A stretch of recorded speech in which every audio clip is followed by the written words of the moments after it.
أعوذ بالله من الشيطان الرجيم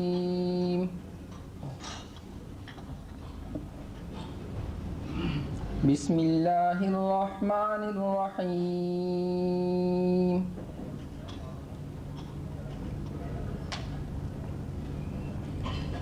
والليل إذا يغشى والنهار إذا تجلى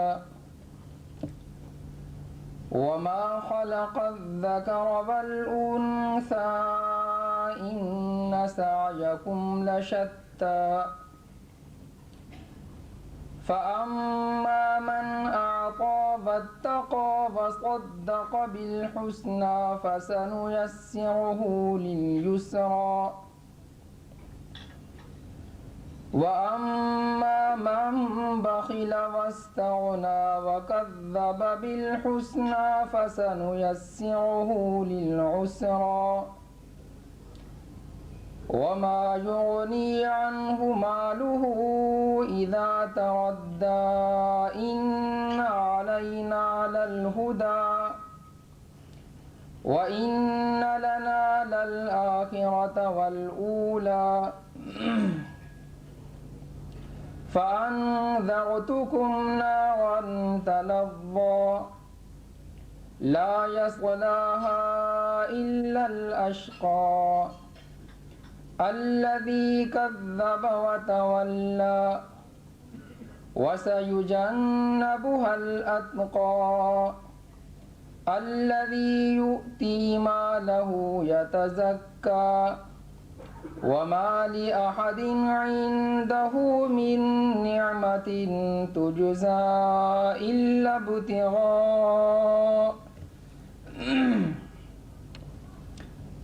ابتغاء وجه ربه الأعلى ولسوف يرضى صدق الله العظيم.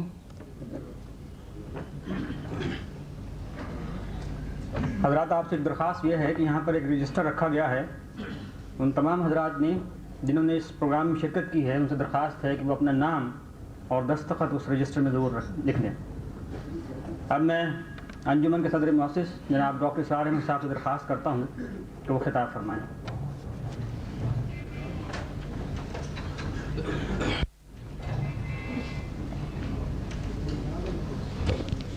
السلام علیکم.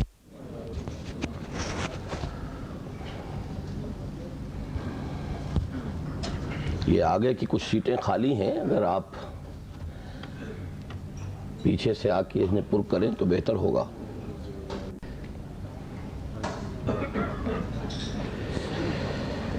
احمدہ واصلی علی رسولہ الکریم. اما بعد فاعوذ باللہ من الشیطان الرجیم. بسم اللہ الرحمن الرحیم.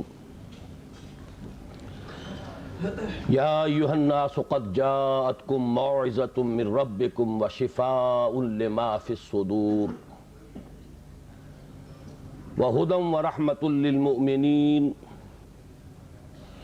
قل بفضل اللہ وبرحمتہ فبذلک فلیفرحوا هو خیر مما یجمعون.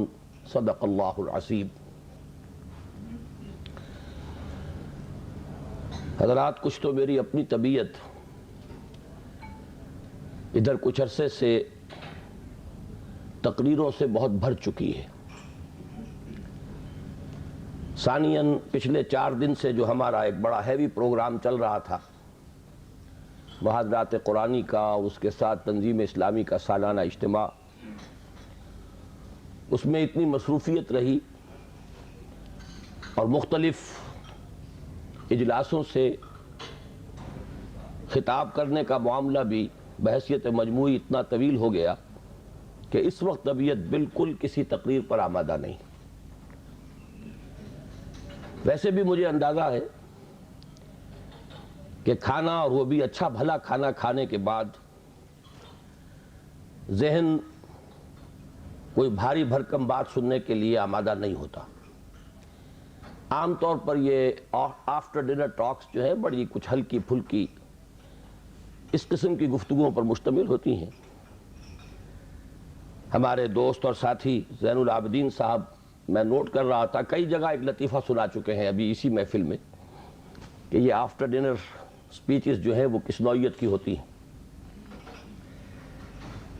جہاں تک انجمن خدام القرآن اور اس کا کام، اس کا منصوبہ، اس کا صغرا کبرا، اس کے دلائل، ان امور کا تعلق ہے، میں سمجھتا ہوں کہ مجھے قطعاً ضرورت نہیں ہے کہ میں اس وقت ان کا اعادہ کروں۔ یہاں وہی حضرات جمع ہیں جن کو اس کام سے دلچسپی ہے، جو اس کے ساتھ ایک ذہنی رابطہ رکھتے ہیں، اس کے ساتھ عملی تعاون کا ایک رشتہ ان کا قائم ہے، وہ ان تمام چیزوں سے بخوبی آگاہ ہے۔ چونکہ طے تھا کہ کچھ عرض کرنا ہے تو میں نے یہ طے کیا کہ ہدیتاً قرآن حکیم کی 2 آیات آپ کی خدمت میں پیش کروں۔ عظمت قرآن ان آیات کا موضوع ہے۔ قرآن اللہ کا کلام ہے، اور اپنے ہی کلام میں اللہ نے خود اپنے کلام کی مدح مختلف انداز سے کی۔ بہت سی باتیں ایسی ہیں کہ جو ہم مخلوق کے لیے، انسانوں کے لیے وہ مناسب نہیں ہوتی، اللہ کے شایان شان ہیں۔ تکبر ہمارے اعتبار سے بہت بڑی برائی ہے، اور اللہ کا نام ہے المتکبر، اس لیے کہ یہ جامع اس پر راست آتا ہے، اسے زیب دیتا ہے۔ اسی طرح در مدح خود می گویم، کوئی شخص اپنی تقریر کی خود تعریف کرے، اپنے کلام کی خود مدح کرے، تو ہمارے اعتبار سے تو کوئی اچھی بات نہیں۔ قرآن حکیم میں اللہ تعالیٰ نے اپنے کلام کی مدح خود فرمائی ہے، اور مختلف انداز ہیں اس کے۔ کہیں تو کلام خود اپنی جگہ پر ایز سچ کتنی عظمت کا حامل ہے، یہ مضمون تو ایسا ہے کہ جو ہمارے ذہن اور تصور اور تخیل کی دسترس سے باہر ہے، لہذا اس کے لیے تو صرف ایک تمثیل اختیار کی گئی۔ لو انزلنا هذا القرآن على جبل لرأيته خاشعا متصدعا من خشية الله وتلك الامثال نضربها للناس لعلهم يتفكرون۔ تم اس قرآن کی عظمت کا اندازہ کر ہی نہیں سکتے، تھوڑا سا تصور قائم کر لو اس تمثیل کے ذریعے سے کہ اگر ہم نے اس قرآن کو پہاڑ پر اتار دیا ہوتا تو تم دیکھتے کہ وہ دب جاتا اور پھٹ جاتا خشیت سے اور خوف سے۔ اور یہ مثالیں ہیں جو ہم لوگوں کے لیے بیان کرتے ہیں تاکہ ان کے فکر کو مہمیز ہو، لعلہم یتفکرون، وہ غور کریں۔ کہیں جو منبع کلام ہے ذات باری تعالی، یہ کلام اس سے صادر ہوا ہے۔ ایک حدیث میں تو آیا ہے خرج من ایل، یہ ایل کا لفظ جو ہے عبرانی میں اللہ کے لیے ہے۔ اسرائیل، اسرائیل کے معنی جو ہے اصل حقیقت میں وہ ہے عبداللہ، اللہ کا بندہ۔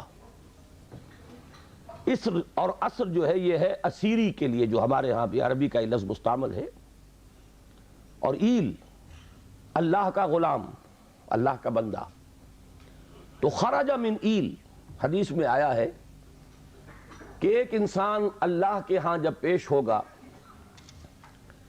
تو جو تحفہ یا ہدیہ وہ خدا کی خدمت میں پیش کر سکے گا، وہ کوئی بھی ہدیہ اس شے سے بڑھ کر نہیں ہو سکتا کہ جو خود اسی کی ذات سے صادر ہوا ہے۔ اسی کو کلام کی اس کی خدمت میں پیش کرے تو یہی اس کے لیے سب سے بڑا تحفہ ہے۔ اس لیے یہ آتا بھی ہے کہ اللہ تعالیٰ میدان حشر میں فرمائے گا جو قرآن مجید کے پڑھنے والے، حقیقی معنی میں پڑھنے والے، ان سے کہا جائے گا کہ تم پڑھتے چلے جاؤ اور تمہارا آخری مقام، تمہارے درجات بلند ہوتے چلے جائیں گے، آخری آیت جو تم پڑھو گے اسی کے مطابق تمہارا درجہ بلند ہوگا۔ اس اعتبار سے سورہ رحمان میں ہے الرحمن علم القرآن، رحمان کی رحمانیت کا مظہر اتم قرآن ہے، اس کی رحمت کا سب سے بڑا مظہر قرآن ہے۔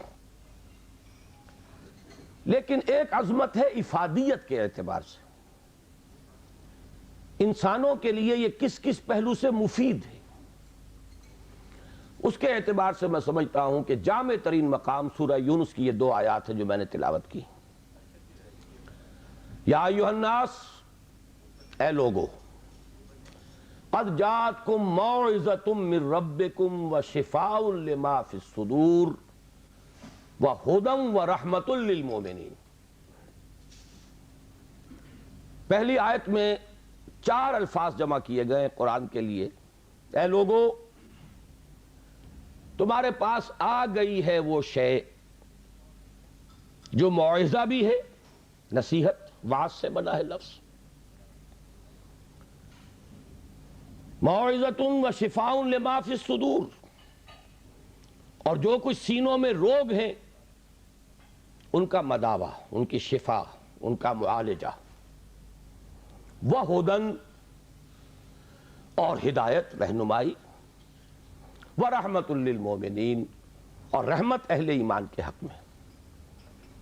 اس کے بعد فرمایا، میں ان 4 الفاظ کی شرح بعد میں کروں گا، لیکن دوسری آیت کا مفہوم بھی سامنے آ جائے تو اس پہلی آیت کی عظمت جو ہے وہ نکھر کر سامنے آئے گی۔ قل بفضل اللہ وبرحمتہ، اے نبی ان سے کہہ دیجئے یہ اللہ تعالیٰ کے فضل اور اس کی رحمت کا مظہر ہے کہ اس نے یہ کلام نازل فرمایا۔ فَبِذَلِكَ فَلْيَفْرَحُوا، تو چاہیے کہ اس پر خوشیاں منائیں، جشن منائیں کہ اللہ کا یہ فضل اور اللہ کی یہ رحمت ہمارے شامل حال ہوئی، ہمیں عطا ہوئی۔ هُوَ خَيْرٌ مِّمَّا يَجْمَعُونَ، یہ ان تمام چیزوں سے زیادہ قیمتی اور بہتر ہے جو یہ جمع کرتے ہیں، دولت، مال و اسباب، آسائشوں کا ساز و سامان، راحت کی مختلف چیزیں جو بھی انسان جمع کرتا ہے۔ هُوَ خَيْرٌ مِّمَّا يَجْمَعُونَ، ان تمام چیزوں سے جنہیں یہ جمع کرتے ہیں، جن کی قدر و قیمت کا ان کے قلب پر کوئی نقش ہے، ان سب سے کہیں بہتر، کہیں قیمتی، کہیں وقی، کہیں زیادہ قابل قدر شے یہ ہے۔ خوشی منانی ہو تو اس پر مناؤ، جشن منانا ہو تو اس کا مناؤ۔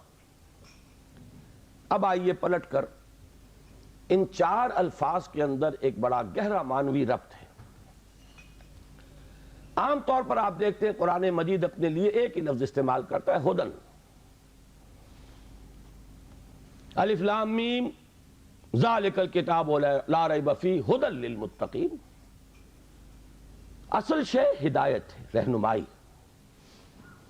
ابھی رمضان مبارک کی آمد ہے، اس کا جو ذکر ہے سورہ بقرہ ہی میں، شہر رمضان الذی انزل فیہ القرآن ہدی للناس وبینات من الہدی والفرقان۔ لفظ ہدایت کو 2 مرتبہ ایک ہی آیت میں دہرایا، لوگوں کے لیے ہدایت و رہنمائی، اور ہدایت بھی بالکل روشن، مبرہن، بینات، ایچ پیچ نہیں، کوئی معمے حل نہیں کرائے گئے، کوئی منطق کی پیچیدگیوں میں نہیں الجھایا گیا۔ تو اصل تو ہے ہدایت اور رہنمائی، لیکن یہ مقام اس اعتبار سے بڑا منفرد ہے کہ اس سے پہلے 2 الفاظ لائے گئے۔ اس کی حکمت کی طرف متوجہ کر رہا ہوں۔ جیسے چونکہ میں بھی کبھی طبیب تھا، ڈاکٹر تھا، اس حوالے سے یہاں کئی میرے سابق میرے اعتبار سے ہم پیشہ حضرات یہاں موجود ہیں، انہیں معلوم ہے کہ اعلیٰ سے اعلیٰ دوا ہو، وہ جذب ہو جسم میں تبھی تو مفید ہوگی۔ بڑی سے بڑی بات، اعلیٰ سے اعلیٰ کلام، عمدہ سے عمدہ ہدایت، بہترین سے بہترین حکمت، اگر دل سخت ہو گیا تو مرد ناداں پر کلام نرم و نازک بے اثر۔ پھول کی پتی سے کٹ سکتا ہے ہیرے کا جگر، مرد ناداں پر کلام نرم و نازک بے اثر۔ یہ دل کی سختی، جسے قرآن کہیں کہتا ہے رین، کلا بل ران علی قلوبہم، ان کے دلوں پر زنگ لگ چکا ہے۔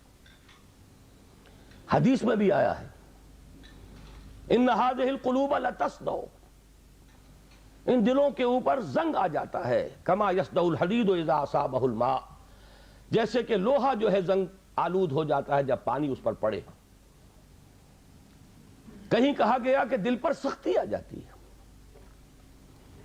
اور انسانی دل پر جب سختی آ جائے، قرآن مجید میں سورہ بقرہ ہی میں وہ تمثیل ہے رونگٹے کھڑی کر دینے والی، کہ جب انسان کے دل میں سختی پیدا ہو جائے تو کوئی شے دنیا کی اتنی سخت نہیں ہوتی جتنا کہ انسان کا دل سخت ہو جاتا۔ ثم قست قلوبکم فہی کالحجارۃ او اشد قسوۃ فإن من الحجارۃ لما یشقق فیخرج منہ الماء وإن منها لما یہبط من خشیۃ اللہ۔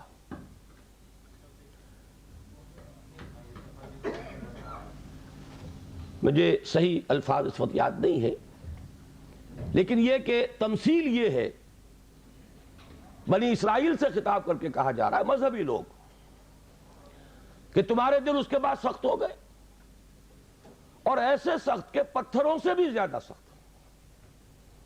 پتھروں میں تو وہ بھی ہے جو شق ہو جاتے ہیں، پانی نکل آتا ہے، چشمہ پھوٹ بہتا ہے، ان میں وہ بھی ہیں جو اللہ کی خشیت سے گر پڑتے ہیں، لیکن انسان کے دل پر اگر یہ سختی آ جائے تو اب پہلی ضرورت ہے دل کو نرم کرنے کی، اور اس دل کو نرم کرنے کے لیے ضرورت ہے وعظ کی۔ وہ وعظ کہ جو آج ہمارے ہاں بڑی ہی تحقیر والی بات بن گئی ہے، وعظ ہو رہا ہے، یعنی وعظ کوئی عمدہ شے نہیں ہوتی، وعظ کوئی اعلیٰ شے نہیں ہے، کوئی عقلی باتیں ہو، کوئی ریشنل اپروچ ہو، کوئی منطقی بات ہو۔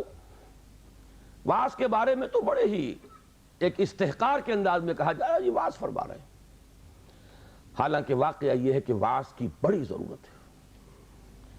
دل نرم ہوگا تبھی وہ جذب ہوگا کلام، اس میں داخل ہوگا۔ آپ کو معلوم ہے وہ زمین جس کے اوپر کسا جاتا ہے سخت، کتنی بارش برس جائے وہ پانی ادھر ادھر چلا جائے گا، جذب ہوگا ہی نہیں، لہذا اس کی کوئی افادیت نہیں۔ تو سب سے پہلی شے ہے دل کو نرم کرنے والی بات۔ ایک حدیث میں اس کا نقشہ کھینچا گیا ہے کہ ایک مرتبہ حضور نے وعظ فرمایا، خطبہ دیا، جس کے بارے میں الفاظ آتے ہیں کہ جس سے دل لرز اٹھے اور آنکھوں سے آنسوؤں کے چشمے جاری ہو گئے۔ صحابہ نے عرض کیا کہ حضور معلوم ہوتا ہے کہ یہ تو کوئی آپ جیسے کہ یہ کلام آپ کا جیسے کسی کو وداع کیا جا رہا ہو، رخصت کیا جا رہا ہو، کوئی ایسی بات ہے تو مزید وصیت فرمائیے، مزید نصیحت فرمائیے۔ تو وعظ کی اپنی جگہ بڑی اہمیت ہے، وعظ قابل حقارت شے نہیں ہے، انسان میں عقل ہی نہیں ہے، جذبات بھی ہیں، جذبات کو خود ایک غذا کی ضرورت ہے، بلکہ انسانوں کی عظیم اکثریت جذبات ہی کی راہ سے اپروچ کی جا سکتی ہے۔ وہ ایک بڑی ہی مائنیوٹ مائنورٹی ہوتی ہے جنہیں آپ انٹلیکچوئلز کہیں، انہیں تو واقعتاً ان کی مجبوری بھی ہے کہ ان پر وعظ اثر انداز نہیں ہوتا، ان کے لیے ضرورت ہے برہان کی، دلیل کی، استدلال کی، منطق کی، لیکن عظیم اکثریت انسانوں کی اس کے اندر جذبات اور اس جذبے کو اپیل کرنے والی شے۔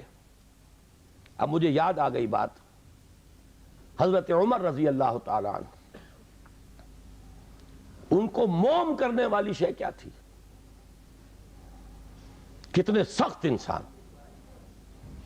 آخری فیصلہ یہ ہے کہ دیکھا جائے گا جو کچھ ہو رہا ہے، یہ دارالندوہ میں بیٹھے ہوئے لوگ طے نہیں کر پائیں گے، یہ سوچتے ہی رہ جائیں گے، اور محمد کا جادو چلتا جا رہا ہے۔ یہ در حقیقت چونکہ ایک ٹرائبل معاشرہ تھا، اس کا بیک گراؤنڈ سمجھ لیجئے، چونکہ حضور صلی اللہ علیہ وسلم کا ساتھ دے رہے تھے آپ کے چچا Abu Talib, and he was the head of the clan. Tribe تو تھا قریش، یہ قبیلہ تھا، اس میں کلینز تھے، جیسے وٹوؤں میں مانے کے، لالے کے، شامت کے. اب یہ چھوٹے چھوٹے گھرانے تقسیم ہوتے چلے جاتے ہیں،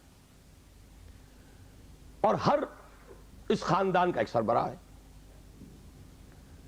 اگر اس کے کسی فرد کے خلاف اقدام کیا جائے تو پورے خاندان کو گویا کہ چیلنج کیا گیا.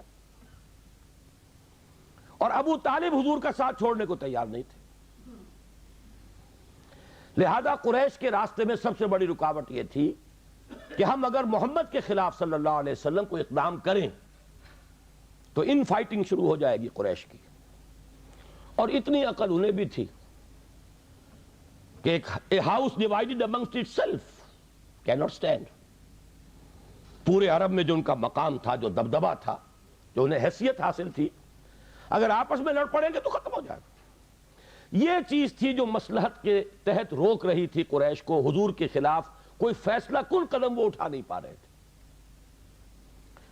لیکن حضرت عمر نے فیصلہ کر لیا کہ کموٹ میں اب جو ہوگا دیکھا جائے گا، میں اب ایک دفعہ تو یہ جھگڑا چکا کے آؤں گا.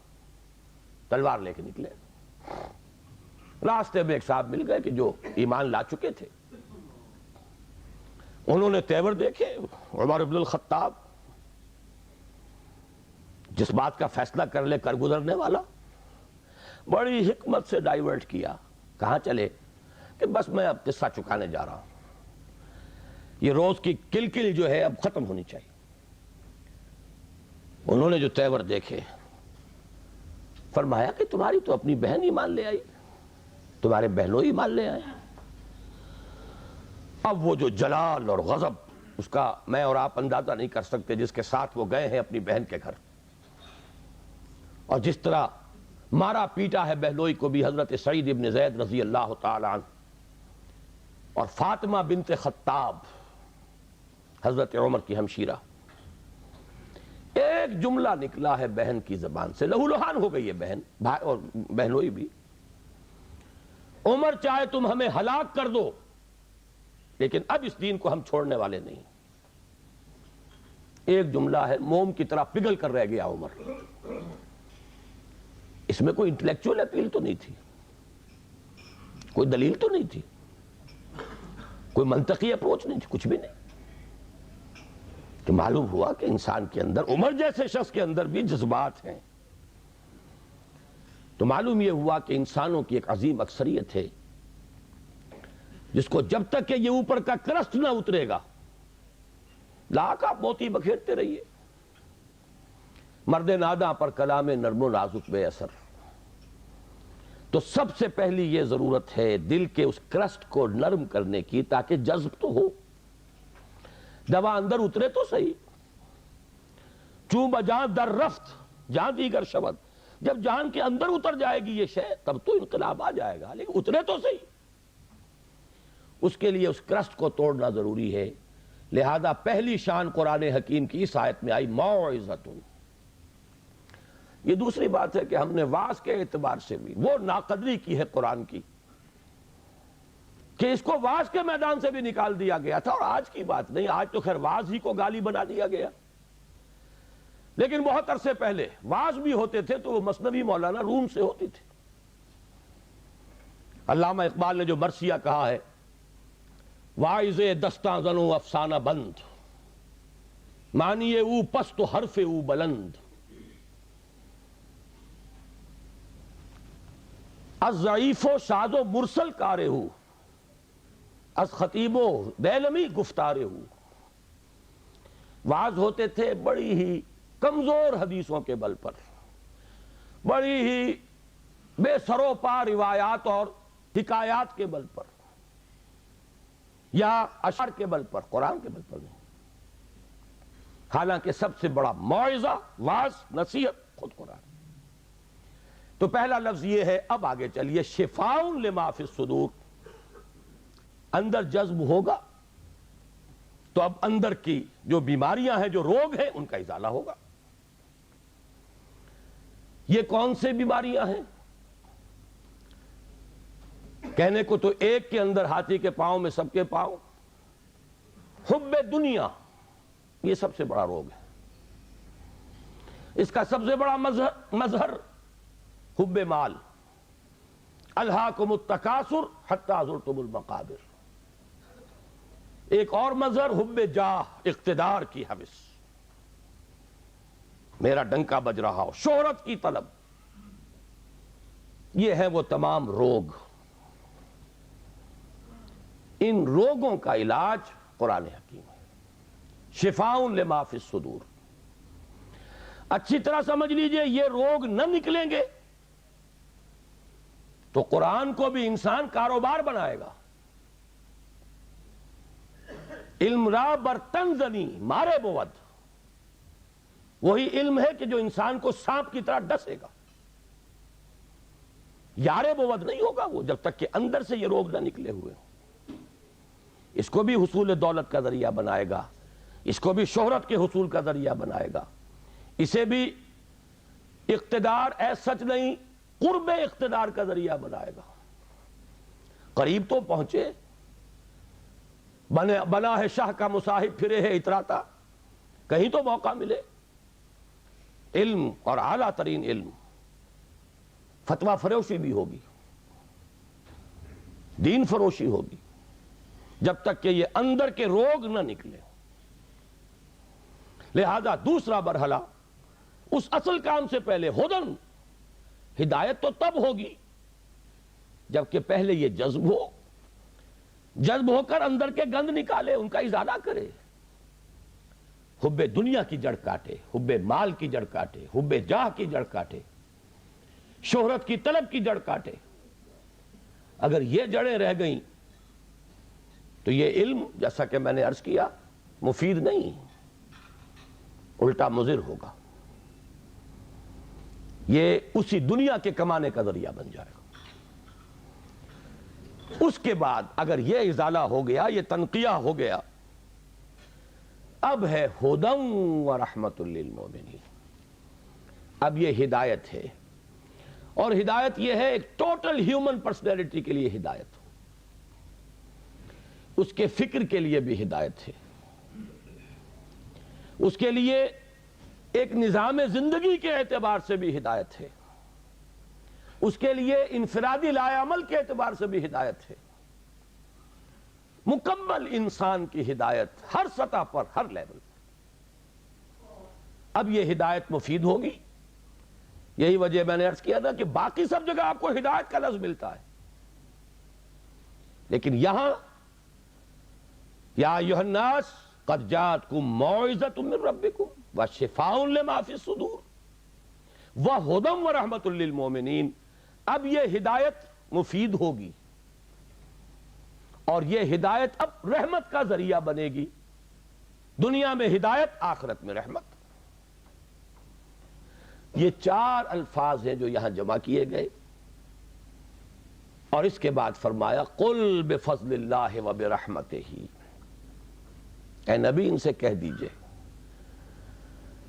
یہ اللہ کے فضل، اس کے کرم، اس کی جود و سخا، اس کی رحمت، صرف رحمت نہیں، اس کی رحمانیت کا مظہر عتم ہے.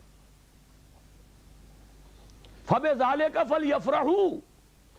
فرح کا لفظ عام طور پر اچھے سینس میں نہیں آیا ہے. فرح ایسی کیفیت کو کہتے ہیں جبکہ انسان کسی شے پر خوشی سے پھولا نہ سما رہا ہو.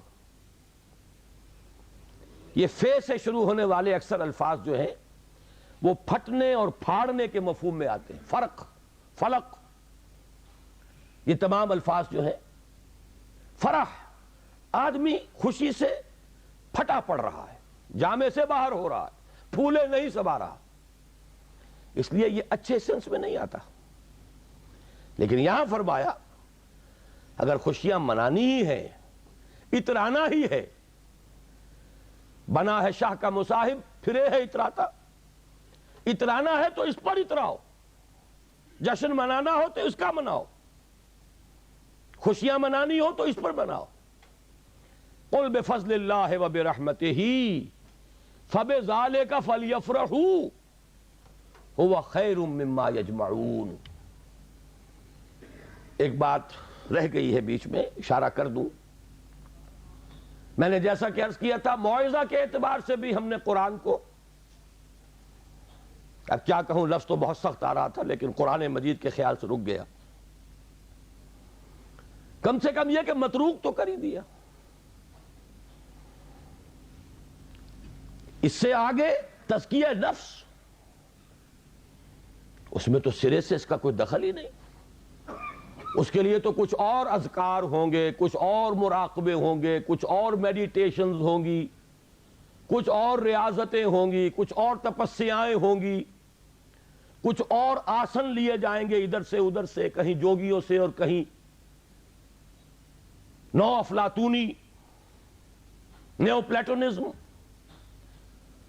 افلاطونی نظریات، نو افلاطونی نظریات، یہ ہے کہ جو ہمارے ہاں تزکیہ نفس کے لیے بورو کی گئی ہیں چیزیں۔ حالانکہ شفاء لما فی الصدور قرآن کہہ رہا، خود قرآن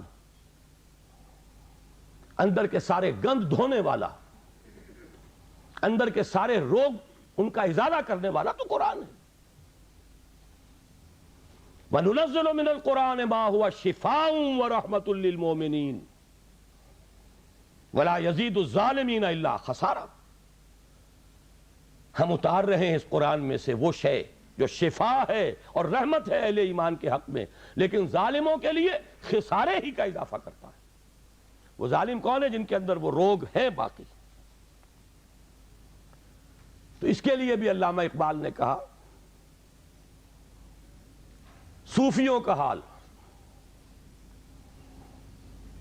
صوفی پشمینہ پوشو حال مست، از شراب نغمہ قوال مست، آتشت شیر عراقی در دلش، درنمی سعادت بقرآ محفلش۔ پشمینہ پوش بھی ہے، حال مست بھی ہے، قوال سے وجد آ رہا ہے، قوالی سے حال،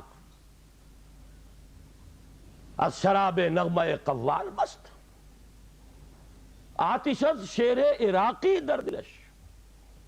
عراقی کا شعر ہو، حافظ کا شعر ہو، اندر آگ، حرارت محسوس ہوتی ہے۔ در نمی سازد بقرآن محفلش، اس کی محفل میں قرآن بار نہیں پا سکتا، قرآن سے سروکار نہیں رہا۔ دونوں اعتبارات سے ہم نے قرآن کو ساقط کیا، خارج البلد کیا۔ اس سے زیادہ سخت لفظ زبان پہ لا نہیں سکتا۔ بہرحال یہ ایک ہدیہ تھا جو میں نے آج آپ کے لیے طے کیا کہ پیش کروں۔ اب اس کے حوالے سے آگے مولانا روم ہی کا ایک شعر عرض کر دوں کہ ای قدر گفتیم باقی فکر کروں۔ ہر دفعہ وہ ساری کتھا جو ہے دہرانے کی ضرورت نہیں ہے، اتنا کچھ عرض کر دیا گیا، اب آگے غور کیجئے، سوچئے، فکر کن ہم کیا کر رہے ہیں، اس قرآن کا مقام ہم نے کیا سمجھا ہے، اس قرآن سے ہمارا تعلق کس نوعیت کا ہے۔ بہائے آتش ترا کار جزی نیست کہ از یاسین او آسا بمیری۔ اس قرآن کی آیات سے تمہارا یہی سروکار رہ گیا ہے کہ عالم نزا میں سورہ یاسین سنا دو، جان آسانی سے نکل جائے، مشکل جو ہے مرحلہ آسان ہو جائے۔ یہ صرف ایصال ثواب یا حصول ثواب کا ایک آلہ بن گیا۔ کیا کر رہے ہیں اس قرآن کے ساتھ، اس کی قدر و قیمت کا کیا اندازہ ہم نے کیا۔ بہرحال جو بھی ربع صدی لگائی ہے آپ کے شہر لاہور میں، سن 65 میں منتقل ہوا تھا، یہاں 90 آ گیا ہے، اب تو ربع صدی میں تو کوئی کمی نہیں رہی۔ اور پہلی جو 2 تقریریں کی تھی مسلمانوں پر قرآن مجید کے حقوق، کہ سوچو صدر ایوب کا دور تھا، وہ جشن منایا گیا تھا، 1400 سالہ جشن نزول قرآن، اور وہ بھی اصل میں ایک بڑی یوں سمجھیے کہ ہوشیاری کا کام تھا۔ بہت قسم کے جشن منتے تھے، جشن مہران، جشن فلاں، رقص و موسیقی، تو انہوں نے سوچا کہ مولویوں کو بھی رشوت کے طور پر ایک جشن دے دو، الاٹ کرو۔ 1400 سال ہو گئے، لہذا قرآن کو سونے کے تار سے لکھو، ایک تو یہ کام، اور دوسرے یہ کہ قرات کی محفل منعقد کرو۔ یہ جشن تھا، اس کے حوالے سے میں نے بات کی تھی کہ ہوش میں آؤ، قرآن اس لیے نازل نہیں ہوا۔ جب یہ موعظہ تھا، جب یہ شفاء لما فی الصدور تھا، جب یہ ہدی للناس تھا، جبکہ یہ موجب رحمت تھا، پورا قرآن بھی لوگوں کے پاس نہیں تھا۔ کہیں پرزوں پہ لکھی ہوئی صورتیں، کہیں اونٹ کے شانے کی ہڈی پر سکیپولا پر لکھی ہوئی کوئی صورت، شاذ کسی کو کاغذ دستیاب ہوتا تھا۔ کہیں مابین الدفتین تو قرآن تھا ہی نہیں، وہ تو حضرت ابوبکر نے کیا ہے، حضور کے زمانے میں تو نہیں تھا، سینوں میں جمع ہو گیا تھا۔ سونے کے تار سے کیا سوال، تانبے کے تار سے لکھا ہوا بھی نہیں تھا، کاغذ پر چھپا ہوا تھا ہی نہیں، لیکن قرآن تھا، سینوں میں تھا۔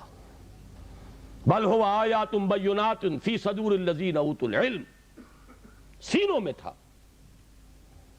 اس قرآن نے انقلاب برپا کیا۔ آج ہم 1,000 روپے کا نسخہ جو ہے خرید کر بچیوں کو جہیز میں دیتے ہیں،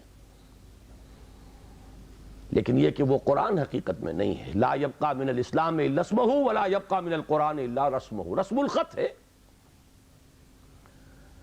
تو دوڑ پیچھے کی طرف ہے گردش ایام تو، ضرورت ہے لوٹنے کی قرآن کی طرف۔ اس لوٹنے کے لیے اپنی جگہ پر خود بھی آدمی طے کرے جو کمی ہے۔ اگر قرآن مجید آپ نے ناظرہ بھی نہیں پڑھا ہے تو شرمائیے نہیں، اس کمی کی تلافی اب کیجئے۔ اور میں کہا کرتا ہوں کہ حضور کی بسم اللہ ہوئی تھی 40 برس کی عمر میں، جب قرآن کی پہلی آیت نازل ہوئی ہے اور حکم ہوا اقرا، آپ نے یہ کہا تھا ما انا بقاری، میں تو پڑھنے والا نہیں ہوں، پڑھا ہوا نہیں ہوں۔ 40 برس کی عمر تھی تب قرآن پڑھنا شروع کیا۔ It's never too late۔ قرآن پڑھیے، قرآن سمجھیے، قرآن پر عمل کیجئے۔ اگر اللہ نے آپ کو فہم کی ایک بلند تر سطح پر، ہائر لیول آف کانشسنس پر فائز کیا ہے، اسی لیول کے قرآن کو پڑھیے۔ یہ ایک قرآن نہیں ہے، اس میں ہزاروں قرآن ہیں۔ ہر شعور کی سطح کا ایک قرآن اس میں علیحدہ موجود ہے، اور ہر دور کی علمی سطح پر، اس کے افق پر ایک خورشید تازہ کے مانند یہ قرآن طلوع ہوگا۔ لیکن ضرورت ہے اس میں لگنے کی، کھپنے کی، اس میں ڈوبنے کی، اس میں غوطہ زنی کی۔ قرآن میں ہو غوطہ زن اے مرد مسلمان۔ اس سے ذرا آگے بڑھیے۔ اللہ نے دولت دی ہے، لگائیے اس کام میں۔ اور اللہ نے اولاد دی ہے جو سب سے بڑا ایسٹ ہے انسان کا، جو اصل صدقہ جاریہ ہے، تو لگائیے اس کام میں۔ ابھی میرے ایک بڑے عزیز دوست، بڑی قدر ہے میری نگاہ میں ان کی، ایئر فورس میں بڑے اونچے مقام پر ہیں، وہ فرما رہے تھے کہ میں نے اپنے بعض عزیزوں سے یہ کہا کہ قرآن کالج میں بچوں کو داخل کرائیں، لیکن معلوم ہوا کہ آپ کے ہاں تو وہ اردو میڈیم ہے۔ اب اونچی سوسائٹی وہ تو اردو میڈیم میں اپنے بچے کو نہیں بھیجے گی، تو آپ کوشش کریں۔ میں نے کہا کہ ٹھیک ہے، سوچیں گے اس پر۔ بات سمجھ لیجئے کہ قرآن کالج آپ کے معاشرے کی ان ضرورتوں کو پورا کرنے کے لیے نہیں ہے۔ قرآن کالج ان دیوانوں کے لیے ہے جو طے کر لیں کہ ہمارا مطلوب و مقصود دنیا نہیں آخرت ہے، اور اولاد کو لگانا ہے اس لیے کہ وہ قرآن کی ٹارچ ہاتھ میں لے کر دنیا کے لیے رہنمائی کا اثر انجام دے سکے۔ دنیاوی کیریئرز ہی اگر چاہیے اولاد کے لیے تو کوئی کمی نہیں ہے، چیفز کالج بھی ہے اور 5-5, 10-10 ہزار روپے مہینے کسے دے کر بھی آپ اپنے بچوں کو پڑھوا سکتے ہیں. لیکن ہمیں تو ایسے دیوانے چاہیے جو طے کر لیں کہ کرنا یہ ہے. اس کا ہے اصل کام، کمی اس کی ہے. ہم نے کالج، ہمارے پاس کہاں اتنے وسائل و ذرائع.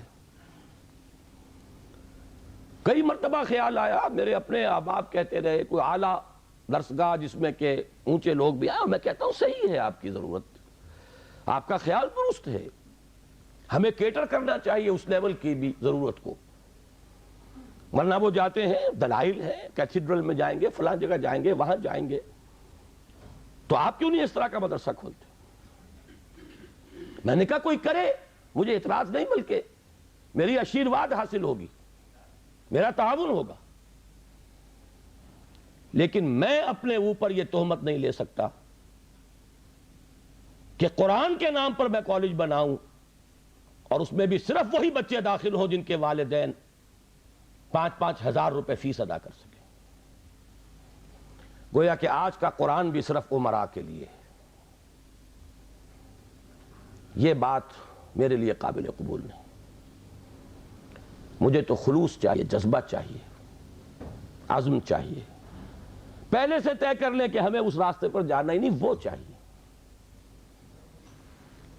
وہ جو مولانا روم نے کہا کہ دی شیخ با چراغ، ایک شیخ دن کے وقت ہاتھ میں چر لیے ہوئے کسی کو تلاش کر رہا تھا کہ کیا کر رہے ہو، دماغ خراب ہوا. انہوں نے کہا میں کسی انسان کو تلاش کر، انسان مارزوست. کہا گیا یہ انسان نظر نہیں آ رہے تمہیں؟ کہیں نہیں، مجھے تو نظر نہیں آ رہے، وہ تو بھیڑیے نظر آ رہے ہیں، درندے نظر آ رہے ہیں.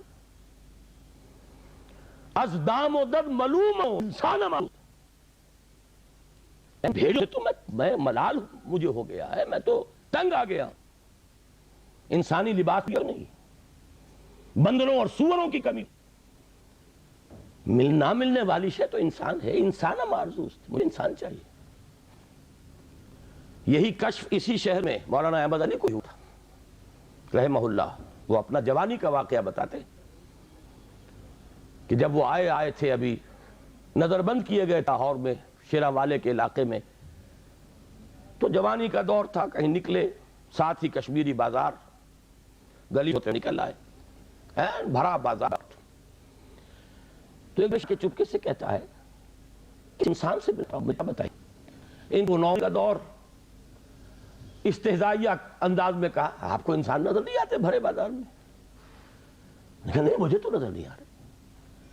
اور مولانا احمد علی فرمایا کرتے تھے کہ اب جو میں نے خود دیکھا تو مجھے محسوس ہوا کہ وہاں بندر بیٹھا، وہاں انگور بیٹھا، وہاں کوئی بھیڑیا ہے.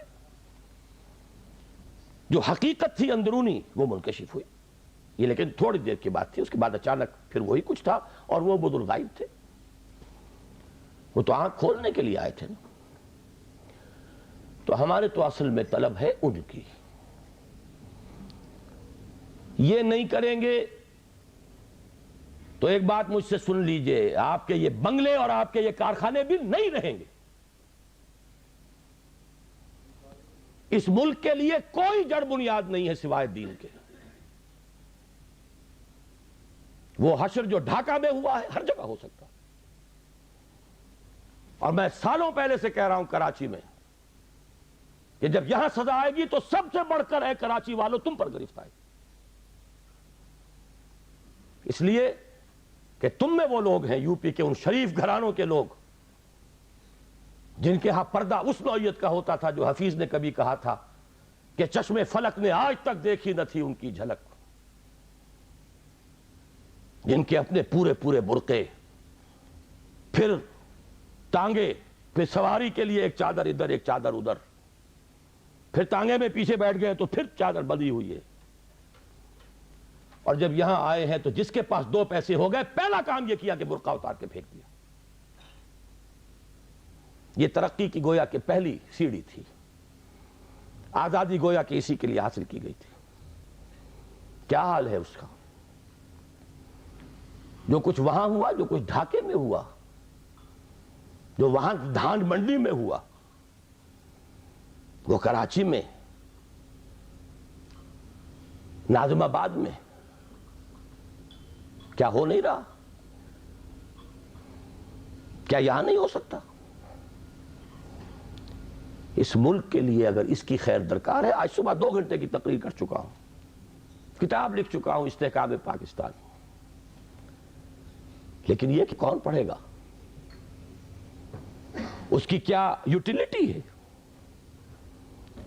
سارا ویو یوٹیلیٹیرین ہے۔ افادیت کیا ہے؟ کوئی پروفیشنل افادیت ہے؟ کوئی مالی افادیت کا پہلو ہے؟ کچھ بھی نہیں۔ کوئی تفریح تباہ ہے؟ وہ بھی نہیں۔ لیکن یہ کہ بہرحال غور کیجئے، سوچئے، جو تعاون جس نے جب جتنا کیا اتنا ہی مشکور ہوں، ممنون ہوں۔ میں نے الحمدللہ اپنے آپ کو لگا دیا، اور آج دن میں بھی کہا تھا، نہ صرف اپنے آپ کو لگا دیا، اپنی اولاد کو کھپا دیا۔ اللہ قبول فرمائے۔ لیکن آپ سے مطالبہ یہ ہے، اس کے لیے اگر زکوٰۃ نہیں نکالیں گے اپنی اولادوں میں سے، شاید کہ اب بھی اللہ تعالیٰ اگر اس طرف کوئی پیش قدمی ہو جائے تو شاید کہ اللہ تعالیٰ ہماری توبہ قبول فرما لے، ورنہ حالات جہاں بیٹھیں گے 4 آدمی، معاشرے کا مرثیہ، جتنا چاہے مرثیہ پڑھوا لے، سارا مرثیہ پڑھ کر وہی کچھ ہے۔ اگلی صبح طلوع ہوگی، وہی روٹین ہوگا، وہی مشاغل ہوں گے، سرے منہ کوئی فرق نہیں ہوگا۔ ہم اس طبقے میں سے ہیں۔ میں نے کبھی آج یاد آ رہا تھا مجھے 20 سال پہلے اسی ہوٹل میں، پورے 20 سال، 1970 کا نومبر تھا غالباً، میڈیکل ایسوسی ایشن کے تحت میں نے اس ہوٹل میں تقریر کی تھی۔ 4 دائرے بتائے تھے معاشرے کے۔ آج میں جمعے کی تقریر میں پھر اسے دہرا کر آیا، اس لیے مجھے یاد آیا تھا کہ آج شام پھر مجھے اسی ہوٹل میں پہنچنا ہے۔ 4 کنسنٹرک سرکلز، چھوٹا سا دائرہ جس میں 2% آدمی ہے، بڑا دائرہ جس میں مزید 3%، 5% آدمی، اور ذرا دائرہ اس میں کچھ 8% آدمی ہمارے معاشرے کے، اور وہ آگے بڑا دائرہ جس میں 85% آدمی معاشرے۔ اس 85% کا تو حال یہ ہے کہ دین سے کوئی تعلق سرے سے نہیں ہے، جس کو عملی تعلق کہا جائے، اس لیے کہ اس کا فٹ رول اللہ اور اس کا رسول جو دیں گے اسی سے ناپا جائے گا، اس کا یارڈ سے ہوگا۔ کتنی فیصد آبادی آپ کی 5 وقتہ نماز کی پابند ہے؟ الفرق بین الاسلام والکفر الصلاۃ، جائزہ لے لیجیے۔ دوسرے دائرے میں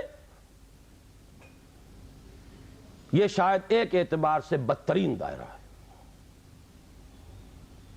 یہ ان لوگوں پر مشتمل ہے جن کا تصور مذہب لمیٹڈ بھی ہے، پرورٹڈ بھی ہے، محدود، مس شدہ۔ ان کا تصور مذہب صرف نماز روزہ، اب اضافہ ہو گیا عمرے اور حج پے بپے، لیکن ہر حرام کاروبار، سود پرویا ہوا کاروبار میں، جھوٹ، دھوکہ، سٹا، جوا، ہر شے، بلیک مارکیٹنگ، سمگلنگ۔ ہمارے ہاں کا بالعموم کاروباری طبقہ جو مذہبی مزاج کا ہے، الا ماشاءاللہ بہت کم ہے جو بچیں گے۔ تیسرے دائرے میں ہیں وہ لوگ جن سے میں اس وقت خاص طور پر مخاطب ہوں۔ ذہناً وسعت حاصل ہے، جانتے ہیں کہ ہمارا دین ہے، مذہب نہیں ہے، جانتے ہیں اسلام اپنا غلبہ چاہتا ہے، چاہتے ہیں کہ وہ آ جائے لوٹ کر وہی عالم، وہی اسلام کے غلبے کا دور، خلافت راشدہ، لیکن خود کچھ کرنے کو تیار، کوئی اور کر دے، ڈرائنگ روموں میں بیٹھ کر برسے لے۔ اب برا نہ ڈنر ہم نے بھی ابھی کھایا ہی ہے، میں نے بھی آپ کے ساتھ ہی کھایا، اس کا کچھ رنج اور غم کا اظہار ہو جائے گا، خود کچھ نہیں کریں، اپنا دھندا، اپنا کاروبار، اپنا کارخانہ، اپنا پیشہ، ساری توانائی، ساری طاقت، ساری قوت کار اس کے لیے ریزروڈ ہے۔ آگے رہ جائے دو مجھ جیسے کچھ سرپھرے، ان کا حال یہ ہے کہ آپس کے اختلافات کی وجہ سے غیر مؤثر۔ یہ ہے ہمارے معاشرے کی حالت۔ تو کیا ہوگا؟ کیا ہو رہا ہے؟ میں نے آج کہی بات، جو حضرات نہیں تھے وہ سن لیں۔ ہماری گراوٹ کا یہ عالم ہے، ایک میں نے ووٹنگ آف لنڈن کے ایڈیٹر کا تذکرہ کیا کہ ہماری جب 40ویں سالہ تھی یوم آزادی کی، 41واں یوم استقلال میں تھے، ایڈیٹوریل ٹائمز آف لنڈن کے ایڈیٹر نے، جو اب ہے، اس نے کہا کہ مجھ سے پہلے جو صاحب 40 برس پہلے اس کرسی پر بیٹھے تھے، 14 اگست 1947 کو انہوں نے یہ اداریہ لکھا تھا کہ آج جو دو ملک دنیا کے نقشے پر آئے ان میں سے ایک کا مستقبل بہت ہے، ایک کا انتہائی تاریک ہے، روشن ہے پاکستان کا، اس لیے کوئی نسلی امتیازات نہیں ہیں، کوئی عقائی تعصبات نہیں ہیں، مذہب کی ایک یونیفائنگ فورس موجود ہے بنانے والی، لہذا مستقبل بڑا روشن ہے پاکستان کا۔ جبکہ انڈیا 100 طرح کے اختلافات، مناقشات، تعصبات، کوئی شے بھی انہیں جوڑنے والی ہے ہی نہیں۔